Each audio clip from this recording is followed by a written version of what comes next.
ओम शांति। 24 जून मातेश्वरी जी का स्मृति दिन।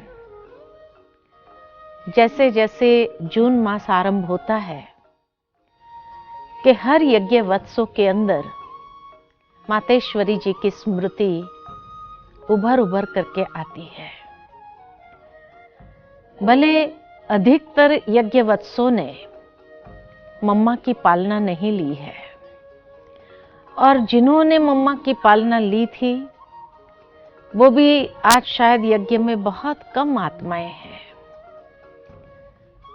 परंतु दादियों के मुख से जो हम सभी ने मम्मा के चरित्र सुने हैं, या जब भी मम्मा का फोटो भी देखते हैं तो वो चेहरा बहुत कुछ बयान कर देता है।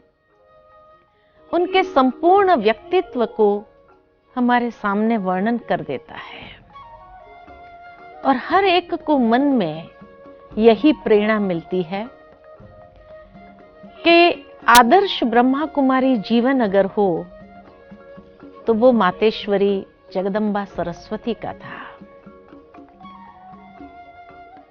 मम्मा के लिए कहा जाता है कि जब यज्ञ में आए तो शुरू से ही मम्मा का जीवन चरित्र ऐसा था कि अनेक प्रकार के शौक होने के कारण मम्मा का स्वर बहुत सुंदर था।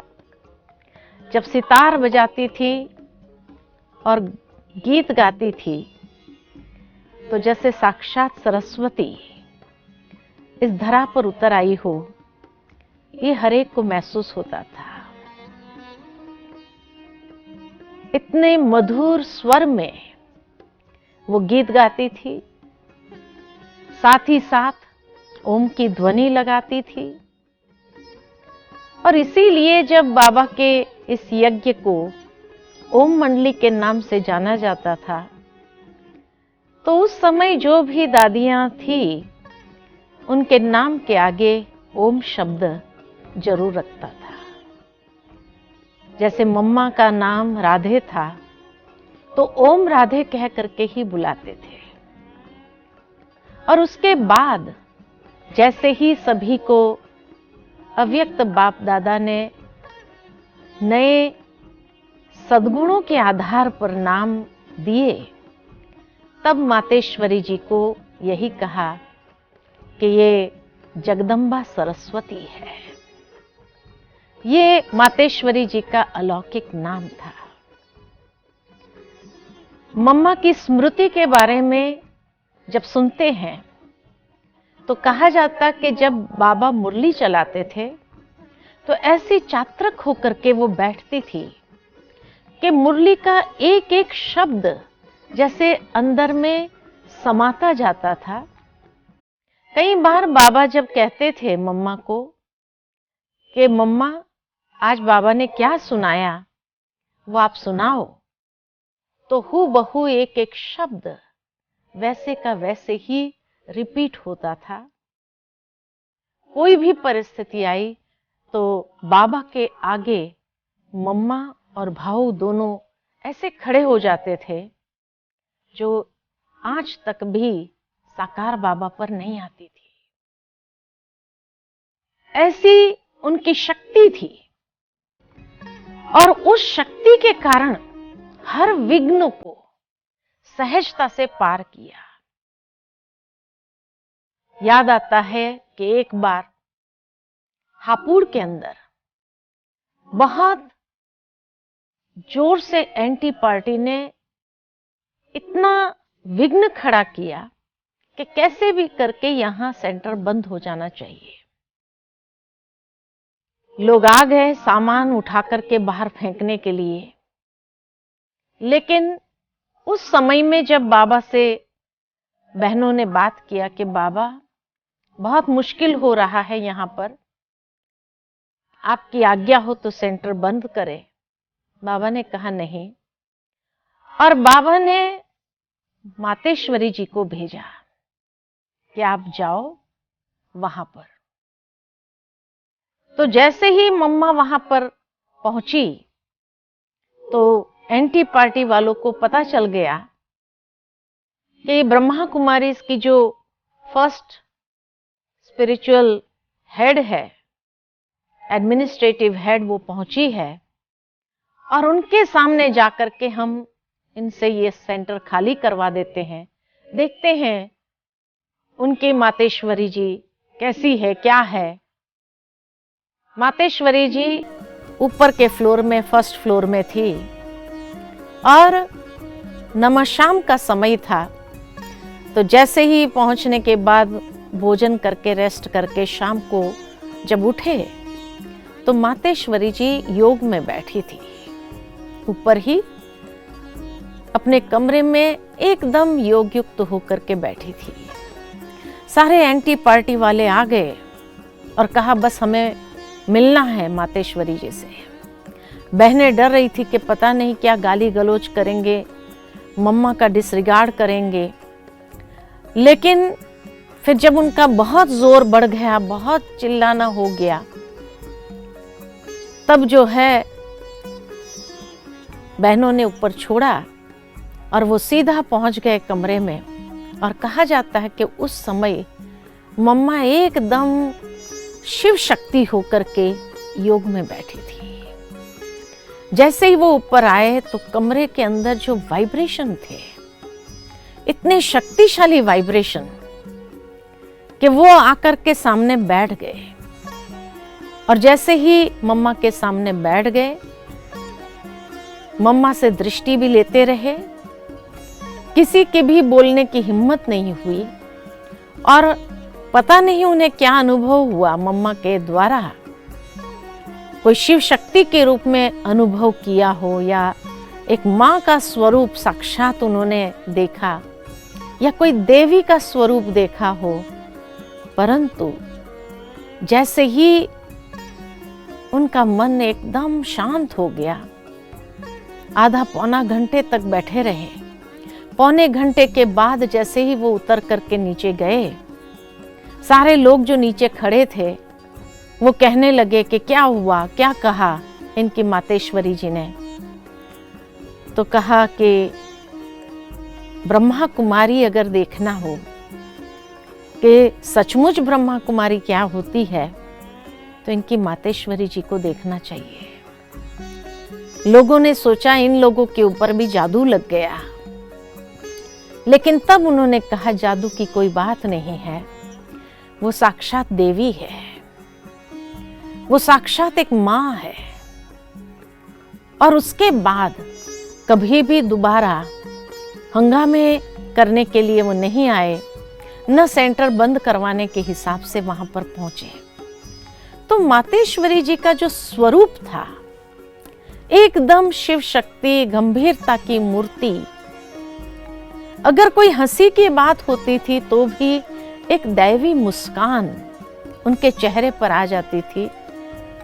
ज्ञान को इतना घोट घोट करके उन्होंने हजम किया हुआ था कि वो गंभीरता की जो मूर्ति थी, आंखों में, दृष्टि में इतना ही स्नेह समाया हुआ होता था, लेकिन चेहरे में वो एक दैवी स्वरूप। आज भी उनके चित्र से वो स्वरूप प्रैक्टिकल में दिखाई देता है। और शायद इस ईश्वरीय विश्वविद्यालय में जो दीदियां उस समय समर्पित हुई, अक्सर अधिक बहनों के मुख से यही सुनने को मिला है कि जब हमने मम्मा को देखा, उसके बाद हमने ये संकल्प कर लिया कि बस जीवन बनाना है तो इनके जैसा हो, जीवन अगर हो तो इनकी छत्र छाया में ही हमारा जीवन पले बढ़े। यही जीवन है। जीवन की व्याख्या क्या होती है, जीवन किसको कहा जाता है, वो मातेश्वरी जी का जीवन बयान कर देता था। और जिसको कहा जाए कि साकार बाबा से जो बाबा ने कहा, मम्मा ने हमेशा कोई बात के लिए ना शब्द नहीं कहा। हाँ जी, जी बाबा, यही मम्मा के मुख से शब्द निकलते रहे और इसीलिए मम्मा हमेशा कहती थी कि हुक्म ही हुक्म चलाए रहा है।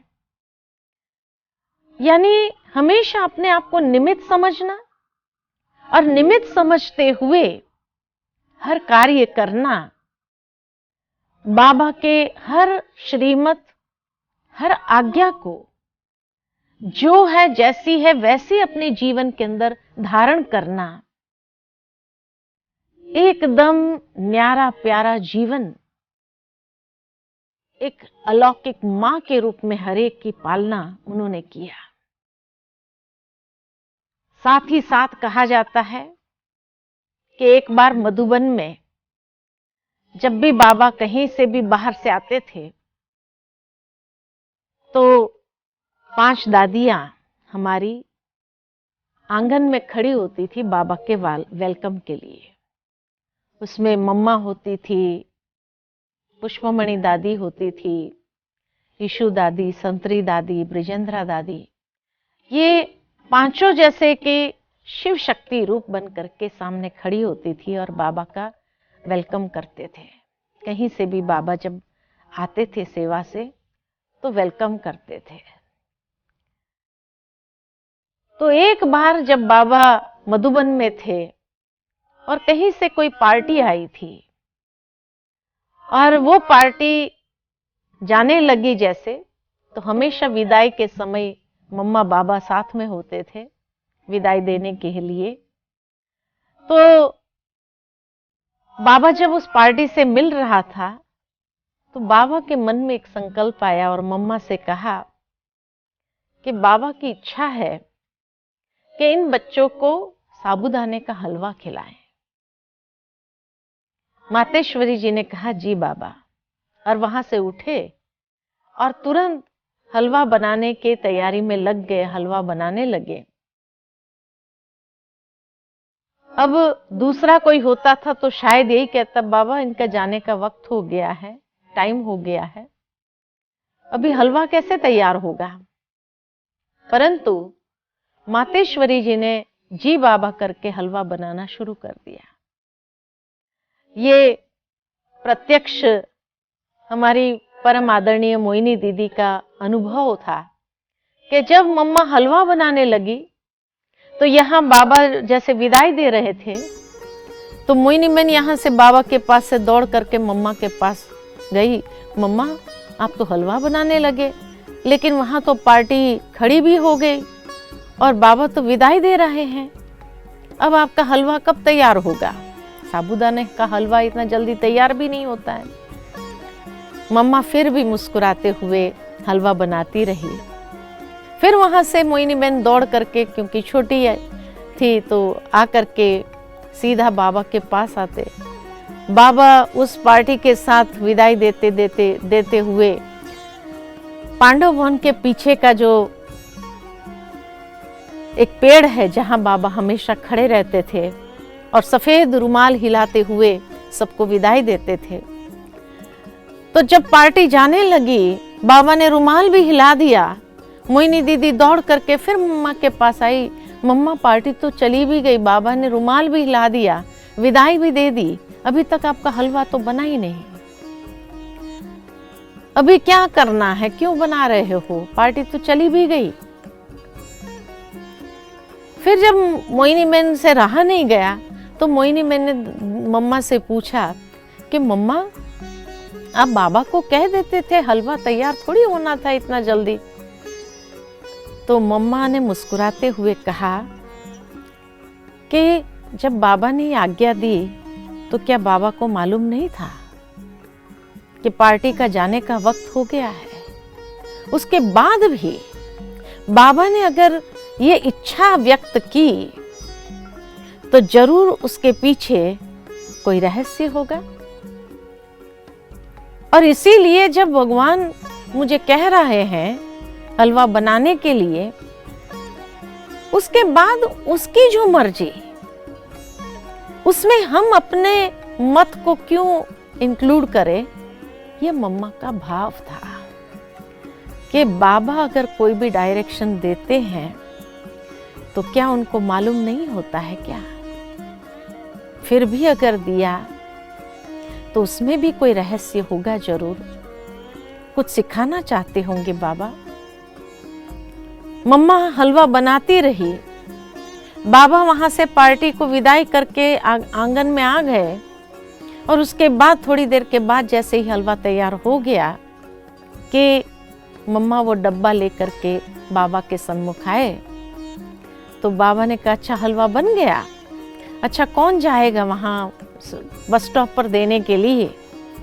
उस समय यज्ञ के अंदर कोई गाड़ी आदि तो नहीं थी, बस स्टॉप तक जाना था।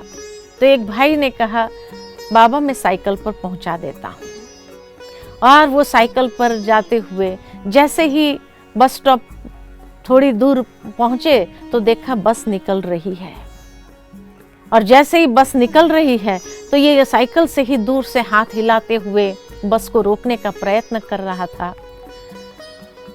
जोर से साइकिल चला भी रहा था लेकिन हाथ भी हिला रहा था। बस वाले की नजर अचानक पड़ी और लगा कि कौन है, रोक रहा है बस को, जरूर कोई बात होगी। तो इसलिए वो ड्राइवर ने रोक भी दिया, और जैसे ही बस रुकी भाई पहुंच गया और वो पार्टी को वो डब्बा दिया कि ये बाबा ने मम्मा ने खास बनाया आपके लिए और बाबा ने खास भेजा है। आप सोचो कि जब वो हलवा मिला होगा और वो सारे बच्चों ने रास्ते में स्वीकार किया होगा, कितने नैनों से अश्रुधारा बह रही होंगी। इतना प्यार कौन करेगा। जरूर वो माता पिता के रूप में जो पालना कर रहे थे वही इतना प्यार कर सकता है। और एक एक बच्चों के जीवन में बाबा ने हर कर्म हर चरित्र यादगार रूप में बनाए। कहा जाता है कि जब मातेश्वरी जी को कैंसर हुआ और जब दर्द उठा तो बाबा को बताया कि बाबा इस तरह से दर्द है, तो बाबा ने कहा कोई बात नहीं बच्ची, मधुबन आने के बजाय तुम सीधा बॉम्बे चली जाओ और बॉम्बे में डॉक्टर से दिखा दो।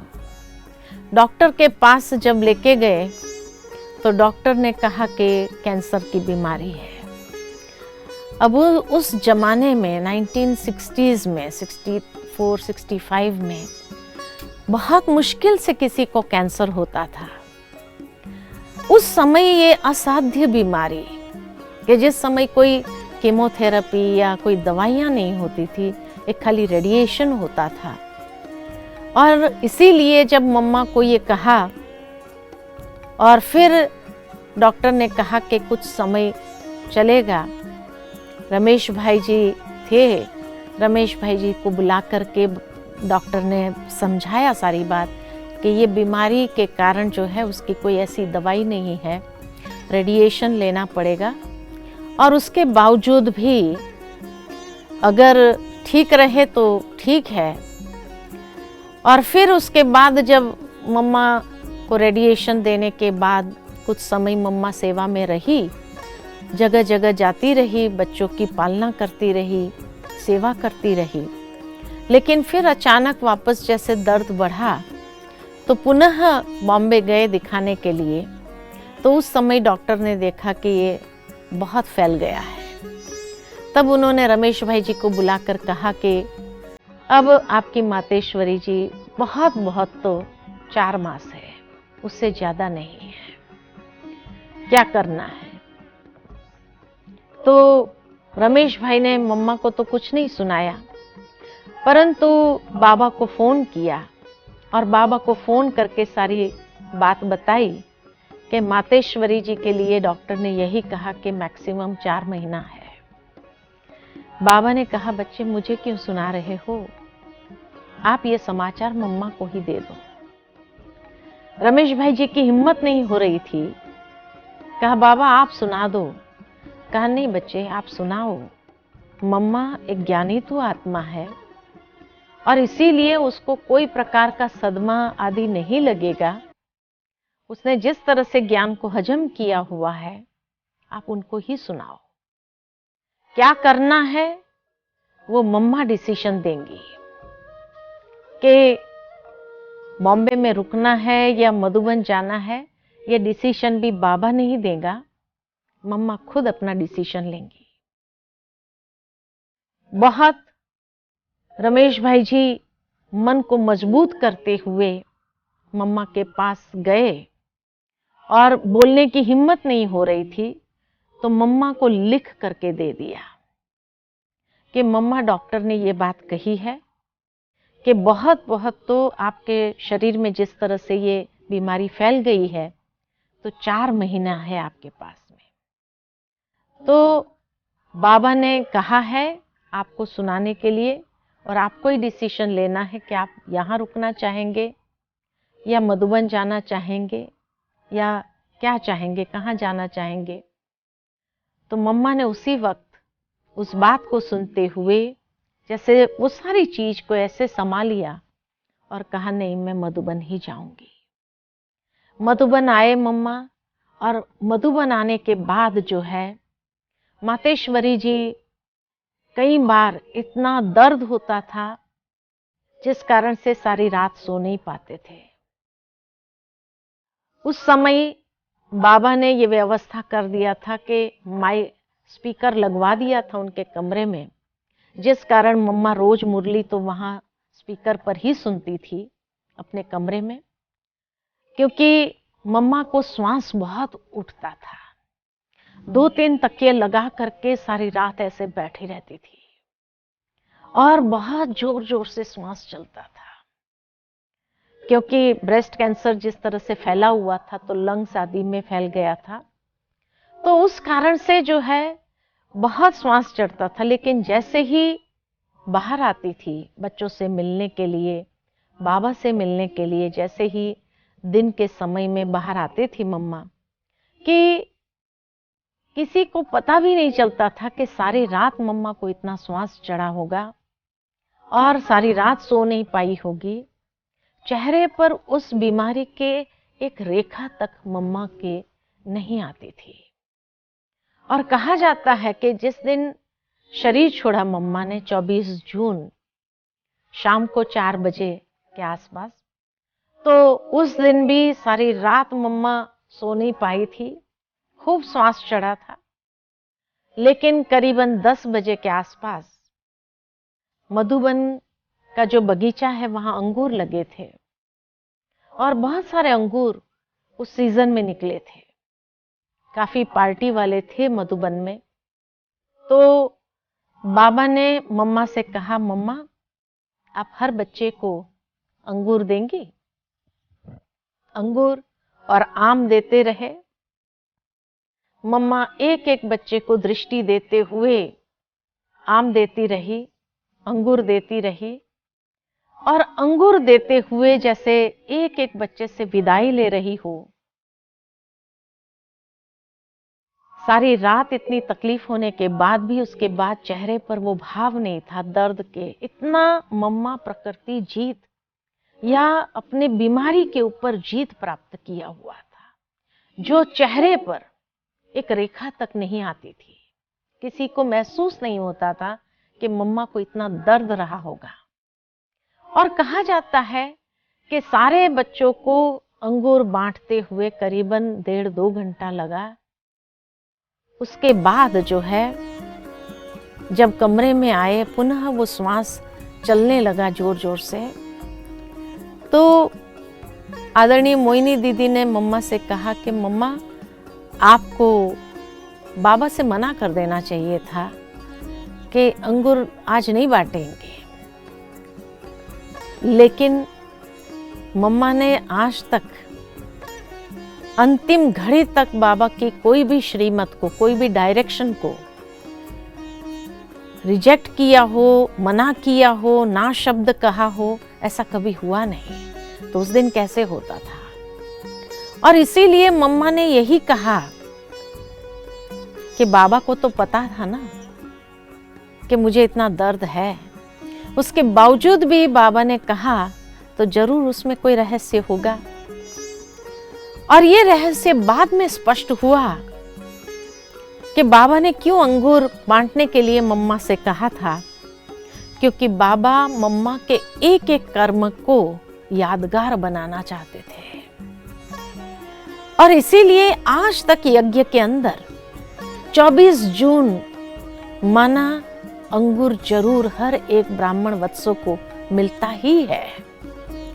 आज भी वो अंगूर, तो मम्मा का वो कर्म कैसे एक यादगार बन गया, जो आज तक भी यज्ञ के अंदर एक रीत रस्म के रीति से हो गया कि 24 जून माना हर एक को मुरली क्लास के बाद भी अंगूर जरूर मिलेगा ही। तो ये कुछ बातें मम्मा के विषय में जो सुनी थी परम आदरणीय दादियों के द्वारा, और जो उनसे अपने जीवन में हम सीख प्राप्त कर सके उनके चरित्र से, वो बात आज आप सबके साथ शेयर किया। वो बात आज आप सबके साथ हमने शेयर किया। इसी के साथ ओम शांति।